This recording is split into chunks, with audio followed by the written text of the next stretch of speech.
మళ్ళీ రానిపడినాను, సంతోషం అండి, అట్లే ఉండాలి అని చెప్పాను. సో అక్కడ ఇచ్చేసినటువంటి మన విలక్షణమైనటువంటి వక్త అయినటువంటి ముప్పవరపు వెంకయ్యనాయుడు గారి గురించి 4 మాటలు పరిచయం చేయవలసిందిగా అశ్విని గారిని ఆహ్వానిస్తున్నాను. 2023 ఆఖరిలోనూ 24 బిగినింగ్లోనూ మన భారతదేశ చరిత్ర కూడా ఒక అంతర్భాగమైనందుకు మనం గర్వించే Respected dignitaries, Honorable Chief Guest, Sri M. Venkaiah Naidu Garu and dear attendees, a warm welcome and hearty మంది వచ్చారు, వాళ్ళు ప్రసంగించారు. మాటలు చెప్పడం నాకు గౌరవంగా ఉంది. శ్రీ ముప్పవరపు వెంకయ్య నాయుడు గారు భారతదేశ 13వ పనిచేశారు. వాజ్పేయి గారి మంత్రివర్గంలో గ్రామీణ అభివృద్ధి శాఖలో కీలక మంత్రిగా చేశారు. పట్టణ అభివృద్ధి శాఖ మంత్రిగా పనిచేసినప్పుడు స్మార్ట్ సిటీ అనే కాన్సెప్ట్ను తీసుకొచ్చింది మన వెంకయ్య నాయుడు గారు. స్మార్ట్ సిటీలో 100 స్మార్ట్ సిటీని సెలెక్ట్. ఈ సభకు విచ్చేసిన మిత్రులందరికీ నమస్కారాలు. రావటపాళ్యంలో జన్మించారు. వీరు రాజకీయ జీవితాన్ని ఏబీవీపీ అఖిల భారత్ విద్యా పరిషత్ ద్వారా ప్రారంభించి శ్రీ వాజ్పేయి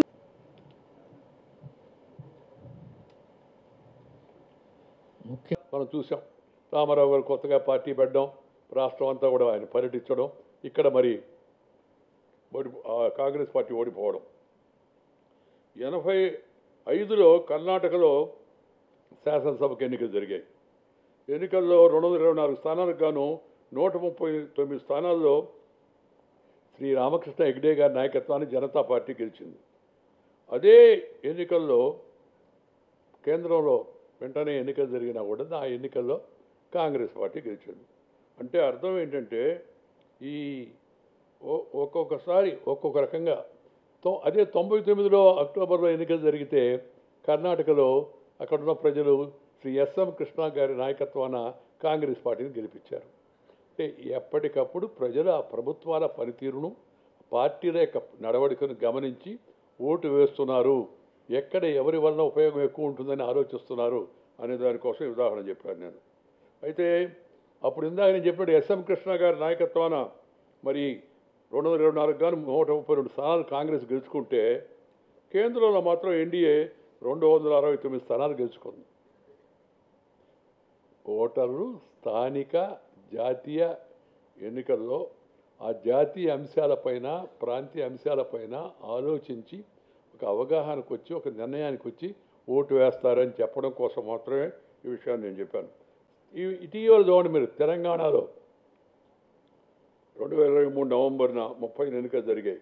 ఆ ఎన్నికల్లో కాంగ్రెస్ పార్టీ అధికారంలోకి వచ్చింది. బీజేపీ గెలుస్తుంది అనుకున్నది, ఓడిపోయింది. ఆ తర్వాత కొద్ది నెలల కాలం తర్వాత నిర్వహించిన సాధారణ ఎన్నికల్లో భాజపా 9 లోక్సభ స్థానాలు గెలుచుకుంది. అంటే ప్రజలు నేను ఇందాక చెప్పినట్టుగా ఏ ఎన్నికలో ఎవరికి ఓటు వేయాలనే విచక్షణ, వివేచన, వివేకం, తెలివి, సమయస్ఫూర్తి ప్రజలకు ఉన్నాయనే విషయం మనకు స్పష్టంగా అర్థమవుతుంది. అందువల్ల సగటు భారతీయ ఓటర్ల యొక్క తెలివిని, వివేచనను తక్కువగా అంచనా వేయవద్దు అని నేను దేశంలో ఉన్న అన్ని రాజకీయ పార్టీలకు విజ్ఞప్తి చేస్తున్నాను. ఈ జమిలీ ఎన్నికలు జరగడం వలన, ఒకేసారి ఎన్నికలు జరగడం వలన, అందరూ గట్టిగా కృషి చేయడం వలన ఓటర్ల పాల్గొనే యొక్క సంఖ్య కూడా పెరిగిందని మనకు డేటా చెబుతూ ఉంది.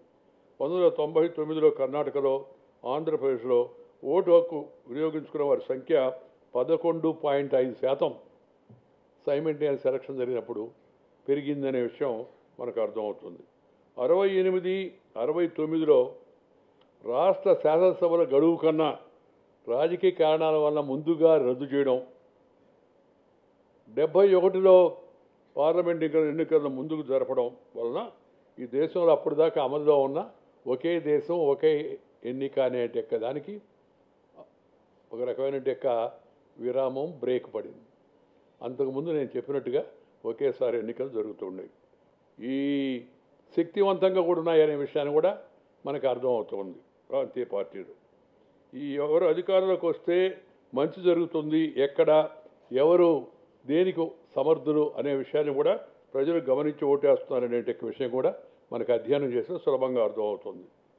జమిలీ ఎన్నికల వల్ల ఫలానా పార్టీకి మేలు, జాతీయ పార్టీకి మేలు ప్రచారం చేయడం వలన దానికి అంటే మనం ఓటర్ల యొక్క విజ్ఞతను ప్రశ్నిస్తున్నాం, వాళ్ళ తెలివిని. ప్రాంతీయ పార్టీ నమ్మే పార్టీలకు ఓటు వేసేవారు కూడా అనేక మంది, కారణాలు ఏమన్నా కావచ్చు, అది సరైందే కాదని మనం ఇప్పుడు చర్చించడంలే, కానీ దానికి కూడా తగిన సంఖ్యలో ఓటు వేసేవాళ్ళు ఉన్నారు, వాటికి నిధులు ఇచ్చేవాళ్ళు ఉన్నారు. రాజకీయ సిద్ధాంతాలకు అతీతంగా అన్ని రాష్ట్రాల్లో వచ్చిన ప్రభుత్వాలు, రాష్ట్ర ప్రభుత్వం కేంద్ర ప్రభుత్వం కలిసి పనిచేయాలి, అది నేటి అవసరం.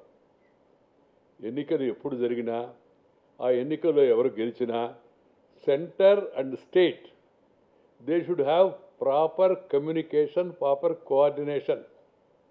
They should not go for confrontation. ఇది మనకు అనుభవం చెప్తూ ఉంది. ఘర్షణ కాదు అంటే వాడు చెప్పిందే వీళ్ళు పాటించాలి అదేం కాదు. రాజకీయ భేదాలు ఉన్నప్పటికీ కూడా రాష్ట్ర అభివృద్ధి ముఖ్యము, దేశ అభివృద్ధి ముఖ్యము. దాని దృష్ట్యా ఎవరు మంచి చేస్తుంటే ఆ మంచిని మనం సమర్థించాలా, ఎవరు కాస్త మన దృష్టిలో వాళ్ళ దృష్టిలో ఆ రాజకీయ పార్టీ దృష్టిలో చెడు అనుకుంటే దాన్ని వ్యతిరేకించాలా, కానీ అది ఘర్షణకు దారి తీయకూడదు. ఏవి చేసినా సరే మనం ఏం చెప్తే దానికి మేము వ్యతిరేకం, వీళ్ళు ఏం అడిగితే దానికి మేము వ్యతిరేకం అనే ధోరణి జాతీయ పార్టీలు, ప్రాంతీయ పార్టీలు, అధికార పార్టీలు, ప్రతిపక్ష పార్టీలు తీసుకున్నాయనుకోండి, దానివల్ల దేశానికి మేలు జరగదు, నష్టం జరుగుతుంది.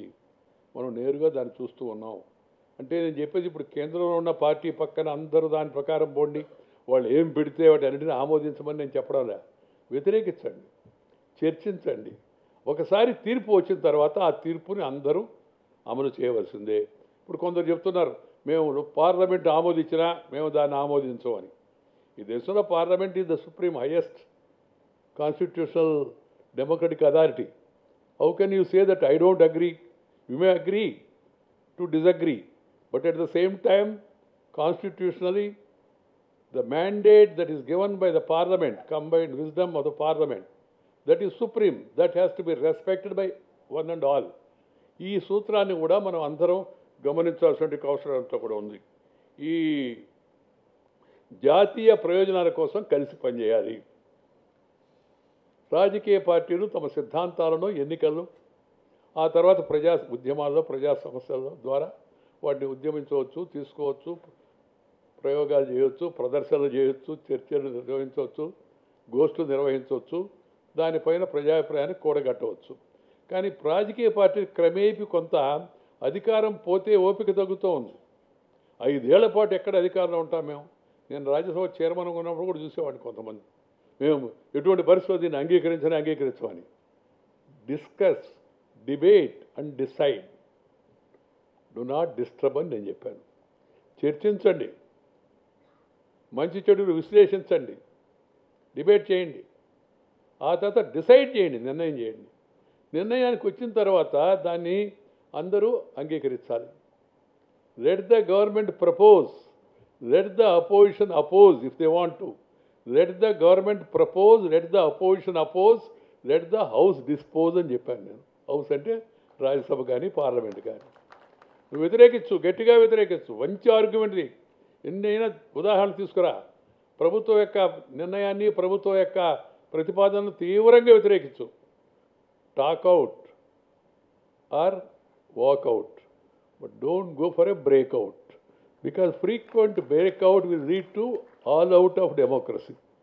మనం కానీ తరచుగా ఘర్షణలకు వెళ్ళి చర్చలు జరగకుండా, సభను జరగనీయకుండా ఎక్కువగా దాన్ని మనం డిస్టర్బ్ చేస్తే మనకు రాజ్యాంగం ప్రసాదించిన ప్రజాస్వామ్య పార్లమెంటరీ వ్యవస్థ హక్కుని మనం కోల్పోతున్నాము, మనకు మనమే అపకారం చేస్తున్నాం అనే విషయాన్ని రాజకీయ పార్టీలు గుర్తించాలి. ఆ రోజుల్లో తిరుపతి కోనటికట్ట పెద్ద ప్రదేశం మీటింగ్లు పెట్టుకోవడానికి. మీటింగ్లు పెట్టిన సందర్భాలు ఉన్నాయి. ప్రభుత్వం నిర్ణయాలకు వ్యతిరేకంగా ప్రదర్శన చేసిన సందర్భాలు ఉన్నాయి. ఆ ప్రదర్శన చేయాలంటే, సభను నిర్వహించాలంటే ఓపిక, సామర్థ్యం ఉండాలి.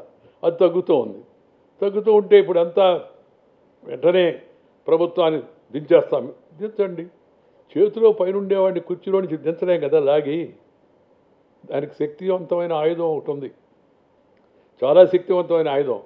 దానికి కర్ర బళ్ళే, కత్తి బళ్ళే, లేకపోతే ఇంకేం పడలేదు, శారీరక బలం బళ్ళే.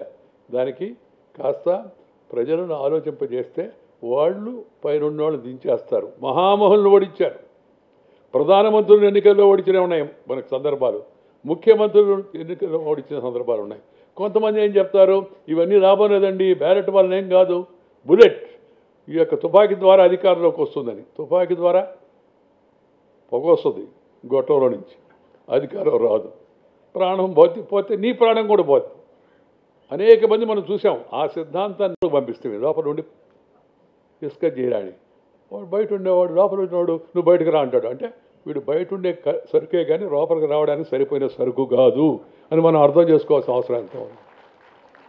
బూతులు మాట్లాడారు కొందరు, బాగా చాలా పెద్దగా మాట్లాడారు. అంతా ఇంట్లో ఉండే అమ్మను ఆదిని అంటే భార్యను వాళ్ళను కూడా తీసుకొచ్చి వాళ్ళకి వ్యతిరేకంగా మాడుతుంటే కొంతమంది పైశాచిక ఆనందాన్ని అనుభవించారు. పార్టీల గురించి మీరందరూ కూడా తెలుసు, దాని గురించి ఈ పార్టీ ఆ పార్టీ నేను అందచ్చుకోదా మాట్లాడు. తర్వాత వాళ్ళకి సమాధానంగా కూడా కొంతమంది అలాగే మాట్లాడారు, నువ్వేనా మేము కూడా బూతులు మాడగలమని. నేను ఆ సభల్లో అక్కడక్కడ మాడుతూ ఈ బూతులు మాట్లాడడం మంచిది కాదు, సభల్లో మర్యాద పాటించాలా, సంస్కారం ఉండాలా, క్యారెక్టర్ క్యాలిబర్ కెపాసిటీ కాండక్ట్ బట్టి కొట్టేయాలని నేను అప్పుడు తిరుగుతూ చెప్తున్నా. పదవిలో ఉన్నప్పుడు, పదవిలో నుంచి దిగిపోయిన తర్వాత కూడా చెప్తూ ఉంటే కొంతమంది ఈ బూతులు మాడవాళ్ళకి సమాధానం చెప్పమంటున్నారు కదా సార్, ఎట సమాధానం చెప్పాలి అన్నారు. ఒక మహిళ ప్రశ్న వేసింది నాకు, ఎట్ట సమాధానం చెప్పాలి సార్? ఏముందమ్మా మీ చేతిలో ఉందన్న. నా చేతిలో ఏముంది సార్? మీ చేతిలో ఉందంటే అంటే వాళ్ళ జోలికి పోతే మా సంగతి ఏమవుద్దో మీకు తెలుసు కదా సార్, వాళ్ళ జోలికి పోవద్దమ్మా, ఏం చేయొద్దు, నీ చేతిలో ఉంది. పోనీ ఈ బూతులు మాడేవాళ్ళకి బూతులోనే సమాధానం చెప్పని చెప్పారు. అంటే ఆమె సార్ బూతులో సమాధానం చెప్పమంటారా? మేము బూతులో సమాధానం చెప్తే ఇంకేమైనా అవుద్దా? బూతు మాట్లాడద్దమ్మా, బూతులోకి వెళ్ళు, బటన్ నొక్కు, సమాధానం అయిపోద్ది. బూతు మాడేవాళ్ళందరికీ తెలివిగా బూతులోనే సమాధానం చెప్పేశారు. సింపుల్. సో ప్రజాస్వామ్యంలో ballot is more powerful than bullet. ప్రజాస్వామ్యంలో ఈ బూతు కన్నా శక్తివంతమైంది పోలింగ్ బూతు అనే విషయం కూడా మనకు అర్థమైపోయింది. కాబట్టి మన చేతిలో ఉంది, ప్రజలు చురుగ్గా ఉండాలి. ఈ రాజకీయ పార్టీలు కూడా ప్రజలకు తాము ఏమి చేస్తామని మేనిఫెస్టో పెట్టాలి. ఆ మేనిఫెస్టోకు అనుసరంగా లేకుండా పోతే నెక్స్ట్ ఎలక్షన్లో ఆ మేనిఫెస్టోను అనుసరించలేదు కాబట్టి వాళ్ళు ఓడించే విధంగా ప్రజలు నిర్ణయించాలి. ప్రశ్నించే హక్కు కూడా ఉండాలి మనకి. ఆ తర్వాత ఇప్పుడు కొత్తగా ఒక అలవాటు అయిపోయింది ఏంటంటే కొంత అన్నీ ఫ్రీగా ఇచ్చేస్తామని. నేను ఫ్రీగా ఇచ్చేదానికి వ్యతిరేకం, ఉచితాలకు వ్యతిరేకం. ఉచితము అనుచితానికి దారితీస్తుంది, ఉచితము అనుచితానికి దారితీస్తుంది. ఈ జమిలి ఎన్నికలు జరుగుతున్నాయి చాలా వరకు. అందువల్ల ఏదో మన దేశంలో మొదటిసారిగా మనమే పెడుతున్నాం కూడా కాదు. స్వీడన్లో 4 ఏళ్లకు ఒకసారి జమిలి ఎన్నికలు జరుగుతాయి. నేను కేంద్రంలో పట్టణాభివృద్ధి శాఖ మంత్రిగా ఉన్నా, గ్రామీణాభివృద్ధి శాఖ మంత్రిగా ఉన్నా. నా సలహా ఏంటంటే పార్లమెంటు అసెంబ్లీకి ఒకసారి ఎన్నికలు జరపండి. ఎన్నికలు జరిపిన నెల రోజుల్లో మున్సిపాలిటీలకు పంచాయతీలకు కూడా ఎన్నికలు జరపండి. 4 గెలిపి ఒక రోజు అంటే కొద్దిగా కష్టం అవుతుంది. అప్పుడు మనకి పరిపాలన పైన ఎక్కువగా దృష్టి పెట్టడానికి, అభివృద్ధి కార్యక్రమాలకు ఎక్కువగా మనం ప్రాధాన్యత ఇవ్వడానికి ఉపయోగపడుతుందని చెప్పారు. ఈ దక్షిణాఫ్రికాలో కూడా జమీన్ ఎన్నికలు జరిగాయి. దానివల్ల బాగా ఖర్చు గణనీయంగా తగ్గిందని వాళ్ళు చెప్పారు. ఆదాయము ఖర్చు తగ్గుతుంది, సమయం కూడా మిగిలిపోతుంది. వనరులు కూడా ఈ 3 అంశాలను దృష్టిలో పెట్టుకుంటే ఆదాయం, సమయం, వనరులు ఈ 3 కూడా ఆదాయం అవుతాయి. అభివృద్ధిని అడ్డుకునే ప్రయత్నాలు, అవాంతరాలు తగ్గుతాయనే విషయాన్ని కూడా మనం గమనించాల్సిన అవసరం ఎంతో ఉంది. నమ్మిన వాళ్ళు అనేక మంది ప్రజల యొక్క ప్రాణాలు, ప్రత్యర్థుల యొక్క ప్రాణాలు తీసి ఆఖరికి వాళ్ళ ప్రాణాలు కూడా వాళ్ళు కోల్పోయారు. అందుకని ballot is more powerful than bullet. ఈ విషయాన్ని కూడా ప్రజాస్వామ్యవాదులందరూ అంగీకరించాలి. మావోయిస్టులు చర్చలకు పిలవండి అని వాళ్ళు మేము చర్చలకు సిద్ధం, ప్రభుత్వం సిద్ధమా? మీ యుద్ధానికి సిద్ధం అంటే కష్టం, కానీ చర్చలకు సిద్ధం అంటే బాధపడాల్సిన అవసరం ఉంది. కానీ ఆయుధాలు విసర్జించాలి. You cannot hold weapon and then put it a condition to have discussion with the government. This is wrong. It is against the constitution. రాజ్యాంగ ప్రకారము చర్చించే హక్కు నీకుంది, ప్రదర్శన చేసే హక్కు నీకుంది, వ్యతిరేకించే హక్కు నీకుంది. నీకు శక్తి ఉంటే, నీ సిద్ధాంతం పట్ల నీకు నమ్మకం ఎక్కువ ఉంటే ప్రజల్లోకి వెళ్ళు, చైతన్యం కలిగించు, ప్రజా ఉద్యమాల ద్వారా ప్రభుత్వం మెడలు వంచు, లేదా తర్వాత ఎన్నికల్లో దించు. 3 లక్షలు గెలవాలా, దానికోసం నేను డబ్బులు వసూలు చేసుకోవాలా, మళ్ళీ పడిపోద్ది, మళ్ళీ ఏమవుతుందో ఉండదాన్ని నిలబెట్టుకుని ఎట్టా అనే కాకుండా నన్ను ఒకసారి గెలిపించారు ప్రజలు, 5 ఏళ్ళు ఢోకా లేదు, మంచి చేద్దాం, ఇచ్చిన హామీలు అమలుపరుద్దాం అనేంటి యొక్క ఒక స్థిరత్వం, ఒక కంటిన్యూటీ వచ్చేదానికి అవకాశం ఉంటుంది. ఒకటి సైమల్టేనియస్ ఎలక్షన్, రెండవది నేను ఇందాక చెప్పినట్టుగా పార్టీ ఫిరాయింపుల చట్టాన్ని గట్టిగా మనం చేస్తే. కాబట్టి వచ్చే ఎన్నికల్లో గెలవడం కోసం శక్తియుక్తులు అంతా ఇప్పుడు కొంతమంది చెప్తుంటారు ఏందా టైప్ అని. ఏం చేయమంటారు సార్, ఎలక్షన్ కదా ఖర్చు పెట్టాలి కదా సార్, మరి ఖర్చు పెట్టాలంటే కొంత సంపాదన వెనకేయాలి కదా సార్, కొంత మామూలుగా దానికోసం వెనకేయాలా, కొంత మనం వెనక తరానికి కూడా రాబోయే తరానికి కూడా కొంత వెనకేయాలి కదా అన్నట్టుగా జస్టిఫై చేస్తుంటారు. కొందరు కూడా చెప్తుంటారు అవును పాపం ఆయన అంత ఖర్చు పెట్టాడు మహానుభావుడు, మరి ఖర్చు పెట్టినప్పుడు కొంత తప్పదు కదా అని జనం కూడా రాజీ పడిపోయే మనస్తత్వాన్ని కనిపిస్తున్నారు కొంతమంది. చాలా తప్పది.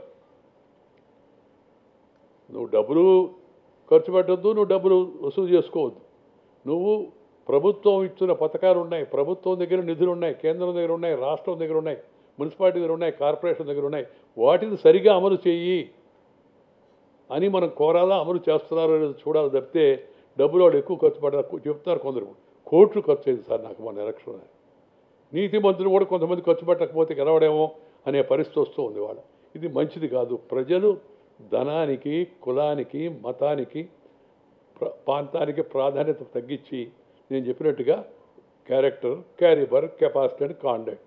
క్యారెక్టర్ శీలం, క్యారిబర్ సామర్థ్యం, ఆ తర్వాత అతను దాన్ని నడవడిక, వీటిని గమనించి ఓటేయాలి. ఇలాంటి వాడు ఈయన, ఇలాంటి వ్యక్తి, ఇలాంటి వాడిని మనం గెలిచాడు, అలాంటి మంచి వ్యక్తిని మనం గెలిపిద్దాం, ఈయన పార్టీ మారలేదు, ఈయన చెప్పిన దాన్ని అమలు చేయడం కోసం కృషి చేశాడు, ఈయన నిరంతరం అందుబాటులో ఉండేవాడు, ప్రోగ్రెస్, వీటి దిశగా అడుగులు వేసే విధంగా మనం ప్రయత్నం చేస్తే దాంట్లో ఒక మార్గం ఈ ఒకే దేశం ఒకే ఎన్నిక అనేది కూడా ఆ విధంగా చూస్తే సమర్థత, ప్రతిభావంతమైన యొక్క పరిపాలన, సుస్థిరత, పురోగతి దిశగా పని చేయదలుచుకుంటే ఈ ఎలక్షన్ ఒకసారి జరిగితే మధ్యలో డిస్టర్బెన్స్ లేకపోతే ఆ విధంగా వాళ్ళు పనిచేయచ్చు. అలాగే కేంద్రం, రాష్ట్రం కూడా రాజకీయ భేదాలు పక్కన పెట్టి ప్రజా సంక్షేమం కోసం కలిసి పనిచేయాలా. అలాగే ఈ యొక్క తమ అభిప్రాయ భేదాలను చర్చల ద్వారా పరిష్కరించుకోవాలా, లేకపోతే ఉద్యమాల ద్వారా ప్రభుత్వాలని మనం నిలదీసేట ప్రయత్నం చేయాల్సి ఉంది. ఇవన్నీ కూడా గమనించాలి. మరిన్ని వీడియోస్ కోసం ఛానల్ ని సబ్స్క్రైబ్ చేయండి. లేటెస్ట్ అప్డేట్స్ కోసం వాట్సాప్ ఛానల్ ని ఫాలో అవ్వండి. ఆ లింక్ డిస్క్రిప్షన్ లో ఉంది.